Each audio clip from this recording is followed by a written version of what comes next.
Like Kishore గారు మీరు respond చేయండి ఫస్ట్, దాని తర్వాత మిగతా దగ్గరికి వెళ్తాను.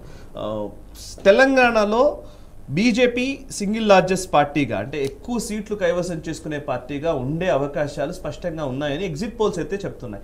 సో కొన్ని ఏమో సేమ్ సీట్లు 7-8 సీట్లు 7-8 సీట్లు బీజేపీకి 7-8 సీట్లు కాంగ్రెస్కు ఇచ్చాయి కొన్ని సర్వే సంస్థలు. కొంతమంది ఏమో 10 సీట్లు 12 సీట్లు ఇచ్చారు. సో బీఆర్ఎస్ చతికిల పడిపోయినట్టుగానే స్పష్టంగా కనబడుతోంది. 0 or 1 అంతవరకే వస్తున్నారు, +or-1 అన్నట్టుగా కూడా పెడుతున్నారు. బీజేపీ మొన్న అసెంబ్లీ ఎలక్షన్స్కి ఇప్పటికీ నంబర్స్ పెరగడము, మోదీ మానియా, మోదీ హవాని ఒడిసి పట్టుకోవడం అనేది ఒక అంశం అయితే, ఇంకా మిగతా అంశాలు ఏం కనబడుతున్నాయి బీజేపీకి సంబంధించి తెలంగాణలో ఏం కనబడుతుంది? ముఖ్యంగా అంటే మొన్న ఎలక్షన్లలో బీఆర్ఎస్ ఓడిపోయిందండి. ఈరోజు ఓడిపోవడమే కాదు, 39 సీట్లకే పరిమితం అవ్వడమే కాదు, 39 సీట్లు కూడా ఏం తక్కువేమి కాదు చెప్పాలంటే, అంతకు పరిమితం అవడమే కాదు, అసలు ఇది ఒక ఈవెంట్ కాదు, కంటిన్యూటీ ఉంది ఇందులో కూడా. ఇప్పుడే కంటిన్యూటీ గురించి మాట్లాడాం. సో ఆ పతనం అవ్వడం అనేది కంటిన్యూ అయిపోతూ వస్తుంది అనేది మనకు క్లియర్గా ముందుగా ఎట్లా తెలిసింది, వాళ్ళ నాయకులే ఎమ్మెల్యేలే 3 ఇప్పటికీ ఆల్రెడీ కాంగ్రెస్లోకి వెళ్ళిపోయారు. ఇంకెంతో మంది ఈవెన్ బీజేపీకి వచ్చారు చాలామంది, అంతకుముందు ఎంపీలుగా ఉన్నవారు ఇప్పుడు బీజేపీ తరఫు నుంచి పోటీ చేస్తున్నారు, అటు కాంగ్రెస్ తరఫు నుంచి పోటీ చేస్తున్నారు. నాయకులు పూర్తిగా బీజేపీ కాంగ్రెస్ వైపుకు మూవ్ అవ్వడం మీరు కనిపిస్తూనే ఉంది బీఆర్ఎస్ నుంచి.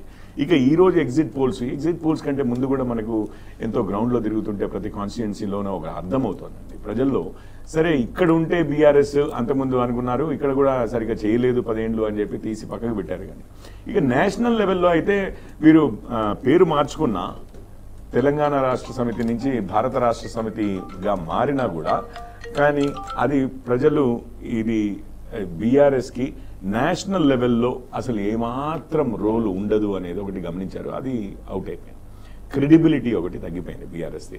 అండ్ చూస్తూ ఉంటే ఇదే కంటిన్యూ అవుతుందని నేను భావించడం అయితే, ఈ విధంగానే నెక్స్ట్ ఎలక్షన్ కల్లా బీఆర్ఎస్ చాలా బలహీన పడిపోవడం కానీ, ఇంతలోపు కాంగ్రెస్లో మర్జ్ అవ్వడమో కానీ, ఇంకేదో అలయన్స్లో ఇండి అలయన్స్లోనే వెళ్ళి జాయిన్ అవ్వడమో కానీ, ఈ మూడిట్లలో. ఎందుకంటే మోడీ గారు అంతకుముందే చెప్పారు నిజామాబాద్లో, నా దగ్గరికి వచ్చారు ఎన్డీఏలో జాయిన్ అవుతానంటే మిమ్మల్ని మాత్రం జాయిన్ చేసుకునేది లేదని చాలా క్లియర్గా చెప్పాను. కొడుకును ముఖ్యమంత్రిని చేస్తా అంటే ప్రజల ఆశీస్సులు తీసుకొని నాదెందుకు అని చెప్పారు. అంటే దూరం అయితే పెట్టారు, అది జరుగుతూనే ఉంది. ఈ మధ్య ఈ ఎలక్షన్లు అయిపోయిన తర్వాత కాంగ్రెస్ది ఇది చూసినా కానీ, కాళేశ్వరం ఇష్యూ తీసుకోండి, ఫోన్ ట్యాపింగ్ ఇష్యూ తీసుకోండి, ఆ టీఎస్పీఎస్సీ పేపర్ల లీకుల విషయం తీసుకోండి, ఇంకా వేరే కరప్షన్ ఛార్జీల విషయం తీసుకోండి, ఏది కూడా ఎటు ముందుకెళ్లకుండా, దేని మీద కూడా అప్పుడు అధికారంలో ఉన్న నాయకుల పేర్లు బయటికి రాకుండా మాత్రము చాలా మందకొడిగా, చాలా సైలెంట్గా, చాలా లీకులు ఇస్తూ, చాలా సెన్సేషన్ క్రియేట్ చేస్తూ 4 రోజులు పాపం గడిపి ఎటువంటి కేసుల్లో కూడా అంతకుముందు కరప్షన్ మీద ఎంత పెద్దగా మాట్లాడినా కానీ ఇప్పుడైతే యాక్షన్ తీసుకోకుండా కాంగ్రెస్ తయారైంది.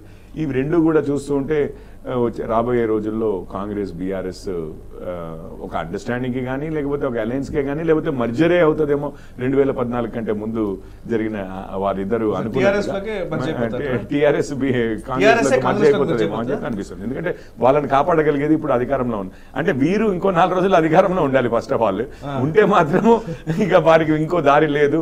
సరే కాపాడగలిగేది రేవంత్ గారేనో ఇంకెవరి ముఖ్యమంత్రి కాంగ్రెస్ లో వారే కాపాడగలుగుతారని చెప్పి తప్పనిసరిగా అది మర్జర్, అది అఫీషియల్ గా మర్జర్ కాకపోయినా ఇంకో విధంగా ఒక మర్జర్ దారికే వైపే దారి తీస్తుంది.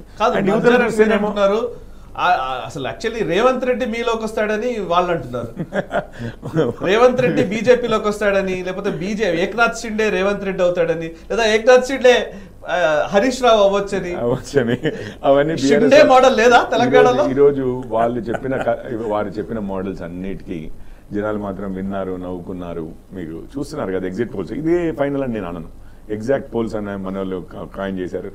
4వ తారీఖు రోజు అయితే పక్కాగా తెలుస్తుంది. దీన్ని బట్టే మేమైతే 0 వస్తాయి అనుకుంటున్నాము. నేనైతే పర్సనల్గా వాళ్ళకి 1 సీటు కూడా రాదని ఈ రోజుకి కూడా విశ్వాసంగా చెప్పగలను. కానీ 4వ తారీఖు అయితే క్లియర్గా తెలుస్తుంది. ఆ రోజైతే మీకు అర్థమయ్యేది ఏంటి, వీళ్ళు చెప్పిన కథనాలన్నీ ఏది కూడా తెలంగాణలో ఏ ఒక్కరూ పట్టించుకునే పరిస్థితిలో లేరు అనేది మాత్రం క్లియర్గా మనకు అర్థమవుతుంది. ఈవెన్ ఫైనల్గా 1 రాదు అని అంటే మెదక్ కూడా గజ్వేల్, ఇది కామారెడ్డిలో ఓడిపోయారు ముఖ్యమంత్రి గారు. దాని తర్వాత ఇప్పుడు గజ్వేల్ వారి సీట్ అయినా కానీ అక్కడ కూడా ఓడిపోతే ఇంకేముందండి ఇంకా రాష్ట్రంలో. నేను చిన్న కౌంటర్ ఇస్తాను. ఇదంతా వారు చెప్పింది మంచి చాలా బాగుంది. కానీ ఒకటి ఇప్పటికి కూడా నాకు బీజేపీ బలహీనతల మీద ఇంకా నమ్మకం ఉంది. రేపేమో